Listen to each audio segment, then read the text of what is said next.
What's up YouTube, this is Joeyboy, and for today I have another replay of the day. This replay is another one featuring me, and my opponent is RS Swept. If, I'm sure you guys frequent Pokemon Showdown as much as I do, you might recognize that name from the ladder. At the moment, RS Swept is number 1 and has been for quite a while. This alt that he is playing at the moment, RS Swept U, is also number 7. So this guy holds number 1 and number 7 spots on the ladder. This game just comes from the overused ladder. I was testing the team you see on my side. For those who don't know, this side will be me and this side will be RS Swept. I've been testing this team out and I was using it on the ladder when I came up against RS Swept. Take a quick look at team preview. I'm running a offensive sand team. It's also fairly anti-meta, I suppose. I have a Choice Scarf Tyranitar, an Expert Belt Keldeo, Life Orb Latias, Specs, Kingdra, Subtoxic Heatran, and a Stealth Rock Defensive Landorus T. The team it has many different potential wins, I suppose, how I play it. One of them is definitely Keldeo. I use Choice Scarf Tyranitar to eliminate a lot of Expert Belt Keldeo's counters. Specs Kingdra destroys rain teams. Heatran does really well against sun teams, especially with Substitute. They all kind of do really well against a lot of teams, and that's kind of why I built it. Anyway, looking at RS Swept's team, it is very familiar to, I'm sure, many of you. This is Smogon user Meru's sand team called Aromacity. I hope I'm saying that right. And it revolves around getting a lot of hazards up quickly, and then uses Stoutland as a really offensive Pokemon who takes teams down when there's a lot of hazard damage.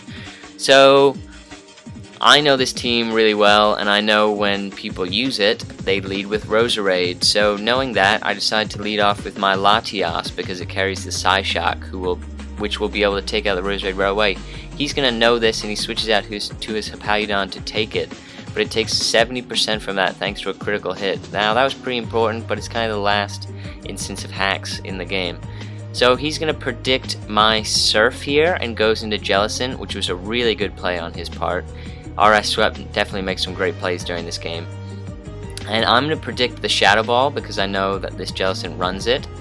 And so I go into my Heatran as he predicts that and goes for the Scald. Now this Jellicent is the biggest wall in his team for me, so I decide to just Toxic the Jellicent now, as he gets a second Scald off, bringing me very low. But this Jellicent is Toxic, which is a big help for me, as you will see later. I decide not to sack Heatran just yet and go into Kingdra on the predicted Scald. Thanks to that ×4 resistant, Kingdra will take nothing from that. Now this is a Choice Specs Kingdra, so I decide to go big, go home, and slam something with a Choice Specs Draco Meteor. RS Swept goes into Roserade here, more than likely sacking it, as I don't think he would have predicted me for going Water Move on Jellicent, as he goes into his Stoutland now. I'm going to take this opportunity to bring in Landorus T, who will be able to get that Intimidate off on his Choice Banded Stoutland, but it's still taking 30% from that return. Now he's going to switch out here into Skarmory as I set up my Stealth Rocks. These Stealth Rocks play a definite role in this game as RS Swept's team does not have a spinner. Now I'm going to U-turn out here. I predict him to go for some kind of spikes, so I go into my Heatran, which will have its final hurrah. I brought in Heatran here because I knew once he set up hazards I would not be able to later. Now RS Swept's going to go into his Jellicent, who is a great wall for Heatran. But this actually works out in my favor thanks to Toxic. I'm just going to keep going for damage as he tries to, just recover off said damage, because Earth Power is not doing a whole lot, nor is Flamethrower. but that damage coupled with the toxic I got on it earlier is really starting to add up on Jellicent. I'm going to keep Earth powering here because my game plan was that I need to have Jellicent at a low enough health where a Choice Scarf Pursuit will take out Jellicent regardless, and thanks to that last toxic roll, a Choice Scarf Pursuit definitely will take the Jellicent regardless if he switches out or not. Now that Jellicent is out, I see Keldeo can do a lot to his team even with Latias, because an Expert Belted Icy Wind followed by a Hidden Power Bug will do a lot of damage. Now he's going to bring in his Skarmory again and goes for another layer of spikes as I bring in my Kingdra to hopefully smash something again. Now this time I decided to go for the Surf as he was in on Skarmory, and he decides to sack his Hippowdon.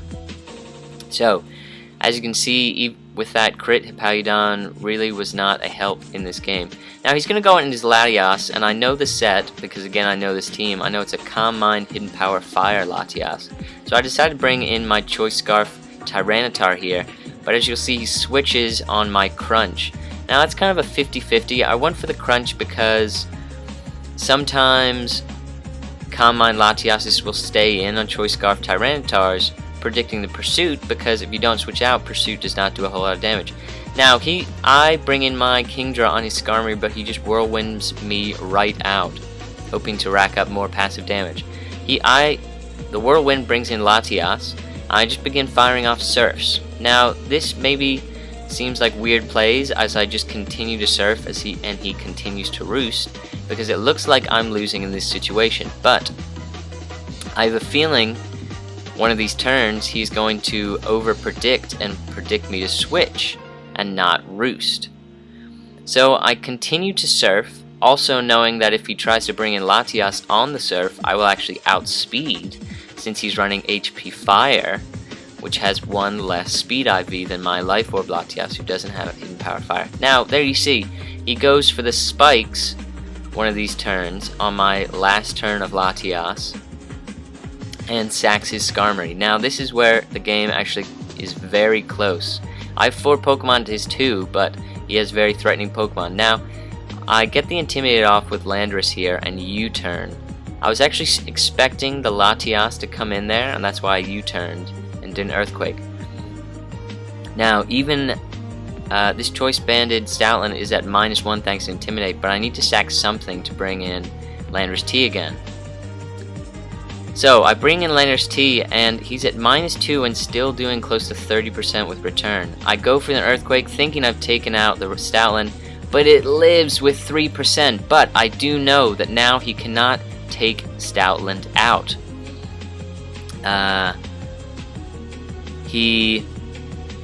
Because of Stealth Rocks.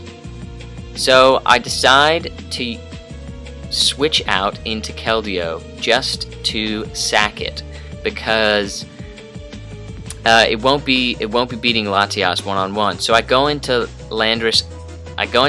Again to get that final Intimidate off, and he goes for the return. I know I can live it with the amount of Intimidates off I've gotten, and I U-turn out here. This puts me in a checkmate position, as the only Pokemon he has left is his Calm Mind Latias, and I have a Choice Scarf Tyranitar. So the end game is pretty much that. I bring in Tyranitar after I've taken out Stoutland with a U-turn. He brings in his Latias, and I will be able to crunch for the win. So there you go. That was a really good game against a really good player. RS swept. He's #1. He currently holds #1 and #7 on the Pokemon Showdown ladder for Overused. And I hope you guys enjoyed. I really liked this battle. I thought the end game especially was full of some twists and turns. Me just trying to ensure my game plan. I knew if I could take out Stoutland with Landorus T, that Tyranitar beats Latias. So I just had to weasel my way into that endgame strategy, and I did just that. So there you go, that was today's replay of the day. I hope you guys enjoyed. Be on the lookout for more videos. I have a number of ideas floating in my head. I've got a top 10 offensive overused Pokemon video that I'm working on or thinking of. So I hope you guys enjoy that. I'm also pretty positive that I will be doing a Let's Play of Pokemon Heart Gold, and it will be a Nuzlocke. I saw a lot of you guys comment saying that sometimes Let's Plays are kind of boring, and to maybe amp it up to, you know, add some extra rules. So it will be a Nuzlocke run of Heart Gold, and so be on the lookout for that as well. Hope you guys enjoyed, and I'll see you next time.